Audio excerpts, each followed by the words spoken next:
เฮ็ดยังกินต้มหอยก้อยปลาหอยยังหอยจุกหอยนายังบ่จุกสิหอยบ่ทันได้จุก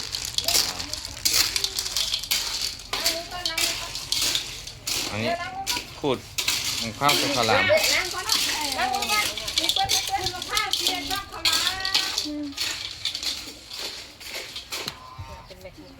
เฮ็ดยังกินนี่อันชีลาบป่าลาบธรรมชาติป่ะลาบธรรมชาติลาบแล้วลาบเหลวหรือลาบปลา ลาบแล้วคือลาบปลา ลาบปลาบ่แม่นแล้ว ลาบปลาใส่หมดแดงวิธีลืบซีนที่บ่ถู คื ก อ ต้ เฮ็ อ ด ง จังไดก็ได้ให้เอาซีนมันออกได้ แม่นมันคือวิธีที่ถูกต้องที่สุด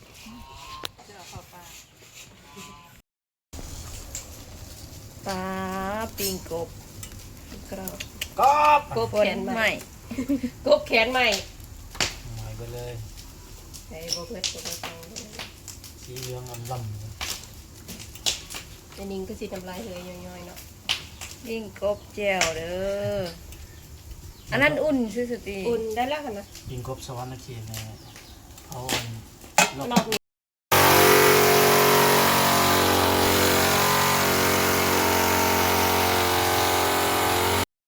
แม่จะกินข้าวกับหยังแต่แซ่บแท้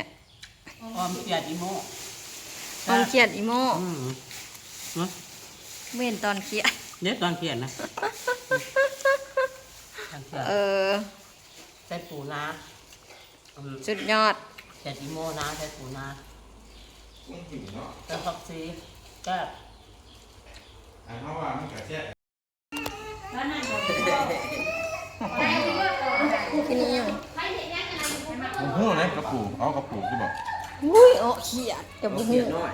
เอาเกลือใส่กระปูนี่ มาเด้อกินข้าวข้าวเปียกไก่ลาด นี่ก็บ่ใส่น้ำตาล ยังบ่มานี่ไอ้นี่โอใหม่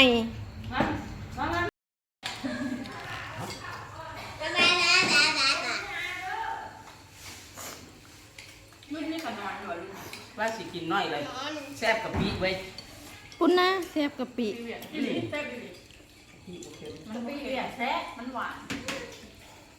แล้วแหละที่เครียดแล้วโอ้เมีย เมียกินกับปูแล้ว อ๋อไ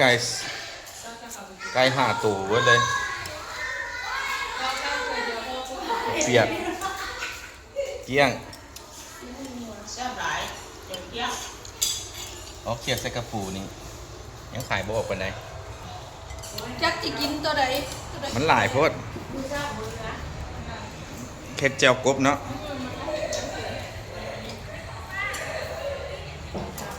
นี่ไงมุ้ยแซ่บอยู่หรอโอ้เป็นยังไงเผื่อเขาเปียก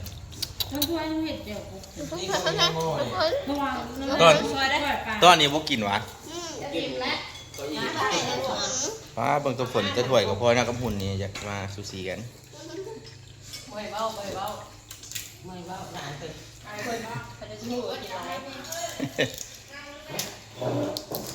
โอ้กระปูพากันแกะโอ้กระปูนาบ่เลยบ่ดีบ่ได้กินเด้อพี่น้องเลย เนาะ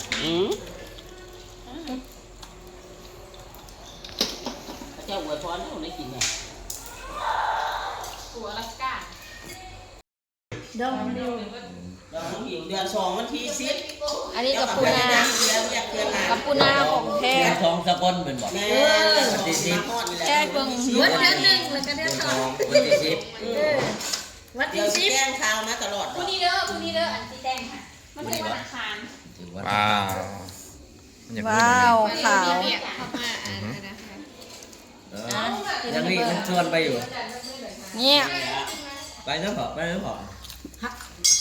เฮ็ดคลิปว่าพี่น้องเอ้ยพี่น้องแต่ละเดือนจะกินปูอลาสก้า ขอถ่ายกันอีกเบิ้ง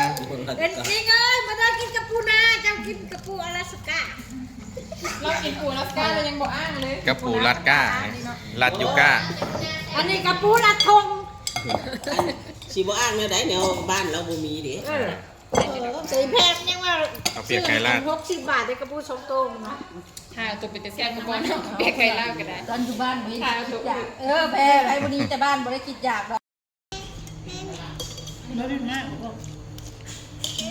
แนวกินปลามึกสวยนี่ อาหารแรง อาหารแรงอาหารก้อยปลา โอ้ยนาโอ้ยแม่นาครับ แกงปลาปิ้งปลาออมหอย